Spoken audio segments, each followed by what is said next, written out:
एक मिसाइल जो हमारे पड़ोसी मुल्क में 124 किलोमीटर अंदर जाकर गिरी। एक मिसाइल जिसकी तकनीकी गलती के चलते भारत के रक्षा मंत्रालय को माफी मांगनी पड़ी। एक मिसाइल जिससे हुए इस हादसे के लिए उच्च स्तरीय जांच के आदेश दिए गए। लेकिन ये मिसाइल कौन सी है और भारत पाक के बीच मिसाइल टेस्टिंग के लिए रूल्स क्या हैं? चलिए जानते हैं। पाकिस्तान ने गुरुवार को दावा किया कि एक बिना हथियार वाली सुपरसोनिक भारतीय मिसाइल 9 तारीख की शाम को भारत से पाकिस्तान में गिरी। उनका कहना है कि ये मिसाइल हरियाणा के सिरसा से निकलकर पाकिस्तानी इलाके में 124 किलोमीटर अंदर उसके पूर्वी शहर मियां चन्नू के पास गिरी। पाकिस्तानी मिलिट्री के प्रवक्ता मेजर जनरल बाबर ने इस बारे में क्या कहा, आप खुद सुनिए।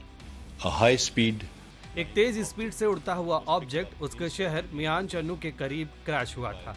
ये ऑब्जेक्ट 40,000 फीट की ऊंचाई पर और मैक 3 स्पीड से पाकिस्तानी एयर स्पेस में 124 किलोमीटर अंदर उड़ने के बाद क्रैश हो गया। पाकिस्तान ने कहा इस ऑब्जेक्ट ने भारत और पाकिस्तान के एयर स्पेस में नेशनल और इंटरनेशनल पैसेंजर फ्लाइट्स के साथ ही जमीन पर मौजूद इंसानी जानों और संपत्तियों को भी संकट में डाला।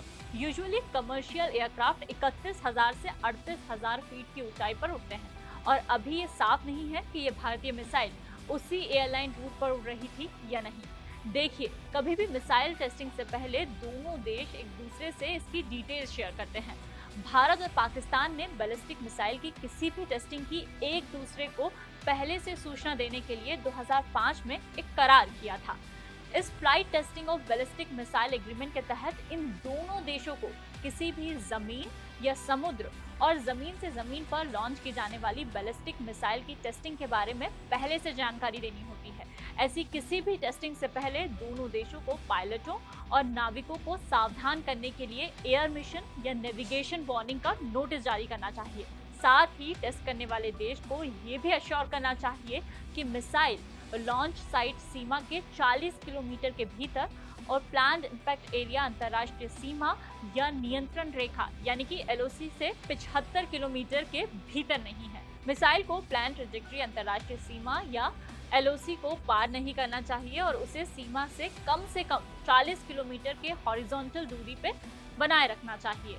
भारत पाकिस्तान को मिसाइल टेस्टिंग के लिए कम से कम 5 दिनों के उस लॉन्च विंडो जिसके दौरान वो मिसाइल टेस्ट करना चाहते हैं, एक दूसरे को कम से कम 3 दिन पहले सूचना देनी चाहिए। ये जानकारी संबंधित देशों के फॉरेन ऑफिस और हाई कमीशन के जरिए दी जाती है। पाकिस्तानी सेना के प्रवक्ता मेजर जनरल बाबर का कहना है कि उन्हें भारतीय सेना की तरफ से किसी मिसाइल की टेस्टिंग की कोई भी जानकारी नहीं मिली थी। हालांकि उन्होंने कहा कि दोनों देशों के बीच बैलिस्टिक मिसाइल की जानकारी साझा करने को लेकर करार है, लेकिन ये दोनों देश जिस तरह की मिसाइल पाकिस्तान में गिरी है उसकी जानकारी शेयर नहीं करते। मिसाइल की तेज स्पीड से शांति काल के समय किसी भी देश के लिए अचानक प्रतिक्रिया दे पाना मुश्किल होता है, इसलिए पाकिस्तानी सेना इस मिसाइल का जवाब नहीं दे पाई। तो अब सवाल यह है कि ये मिसाइल कौन सी थी? तो भारत और पाकिस्तान में से किसी ने भी इसकी पुष्टि नहीं की है।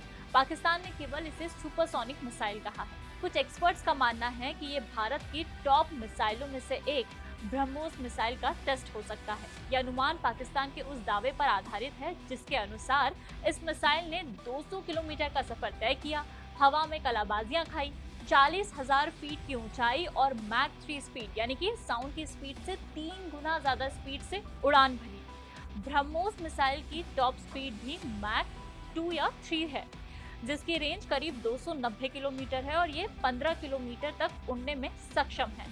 ब्रह्मोस कहीं से भी दागी जा सकती है। ये परमाणु हथियार से लैस मिसाइल है और 200 से 300 किलोमीटर वॉरहेड्स ले जा सकती है। कुछ एक्सपर्ट्स का ये भी मानना है कि पाकिस्तान में गिरी मिसाइल परमाणु क्षमता से लैस पृथ्वी मिसाइल हो सकती है। भारत के परमाणु जखीरे के लिए जिम्मेदार स्ट्रेटेजिक फोर्सेस कमांड की कुछ संपत्तियां उस इलाके के करीब स्थित हैं जहां से मिसाइल दागी गई थी, लेकिन भारत कभी भी इस इलाके के आसपास पृथ्वी मिसाइल का टेस्ट नहीं करता है। पृथ्वी का टेस्ट केवल उड़ीसा के बालासोर से ही होता है। भारत और पाकिस्तान दोनों देशों की सैन्य ताकत में जमीन आसमान का फर्क है। इस बीच पाकिस्तान पर गिरी इस मिसाइल ने एक बार फिर दोनों देशों के रिश्तों को सुर्खियों में ला दिया है। और ऐसी खबरों के लिए जुड़े रहें दैनिक भास्कर ऐप पर। डाउनलोड करें दैनिक भास्कर ऐप। क्योंकि सच करीब से दिखता है।